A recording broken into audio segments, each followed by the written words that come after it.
Welcome to the third episode of the Asuka Show. Today we have a guest you've all been asking for since I started this show. Welcome our guest, Misato. Thanks for having me on. No worries, I'm glad you could make it. First off, I gotta say you have a really nice studio here. Thank you. Although I'm not a big fan of the watermelon. Oh, sorry, I forgot you have a history with watermelons. I'll take it out. Thanks for that. So I thought we could start off with you telling us how you got the role of Misato. Well, I worked at a little bakery which was pretty close to the Gainax studios, and Anna would regularly eat there. One day we got talking and he mentioned he was working on a new show. I had always wanted to be an actor, so I thought I was never going to get a better opportunity. So I shot my shot and he offered me a role. That's pretty impressive, considering you hadn't had any acting experience beforehand. Wouldn't exactly call it impressive, just got lucky is all. I can't believe you, Ray, and Shinji are living in the same house. Oh, you noticed. Well, yeah, it was kind of hard to miss them. It's not a very big house. Is it a joint ownership? No, it's Ray's house. So you and Shinji are staying at Ray's house? Well, I'm only here because I got kicked out of my last place. What happened? I didn't pay rent for 8 months. Why the hell not? You get paid decent money from your Evangelion residuals. Well, yes, but I had a severe gambling addiction. Ray let me move in as long as I stopped gambling. Well, that was nice of her to help you through your hard times. Well, I didn't have much of a choice. It was living here or living on the streets. Why Shinji here? He's not a drug addict or something, is he? Never asked him. I think he's just scared of being alone, so he just stays here. Poor thing. He's not a poor thing. If he doesn't want to be lonely, he should get out there and meet some people. You've always been a bit harsh on that boy. There you go, sympathizing with him. Just like everyone else. Maybe if people didn't treat him like a child, he'd grow up. Says the girl living in her friend's spare room. Okay, that's enough talking about my life. So I asked my viewers for some questions to ask you. You don't mind answering a few of them? Yeah, sure. Okay, the first one is, how did the sexual allegations regarding Shinji affect your career? So for those who don't know, the Tokyo Times published an article about me and Shinji being in a relationship which was completely false. But a lot of people didn't know that. And it affected my career quite a bit. I tried to get a job as a teacher at an all-boys school, and when they found out who I was, they told me to get lost. Damn, had no idea it affected you that much. Yeah, it's caused me a decent bit of trouble over the years. How does she feel that Kaji kidnapped Shinji and forced him to eat watermelons?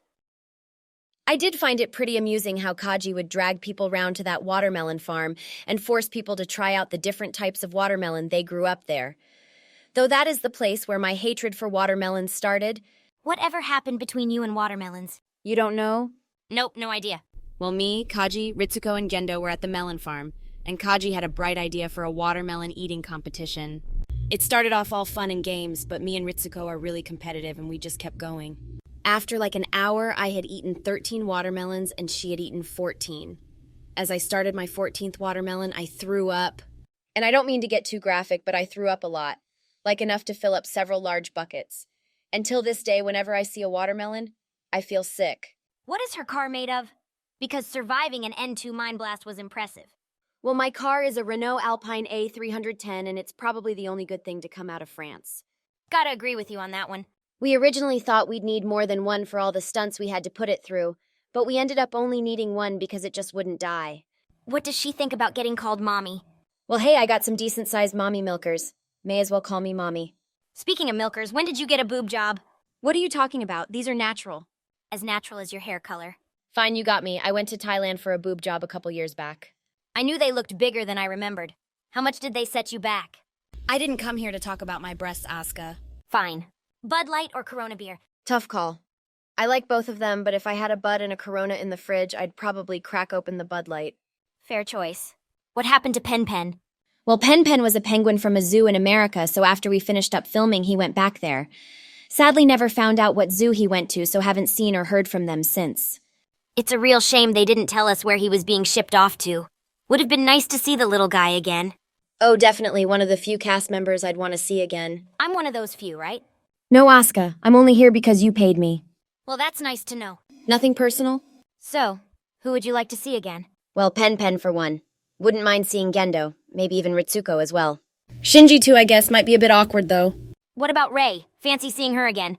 That psychopath. Not after she spiked my drink that one time. She did apologize. She almost killed me. Guess that's a fair reason to not want to see her. Well, that's my ride here. I gotta go. Before you go, you gotta tell us what your favorite anime is. Oh, that's an easy one. Full Metal. Excellent choice. Sorry for the rushed video. I had some ideas I wanted to implement, but just didn't have enough time. I'll be working hard on next week's episode. But before that, we gotta choose a guest. So leave your guest suggestion in the comments, and I'll see who I can get on. Bye, everyone.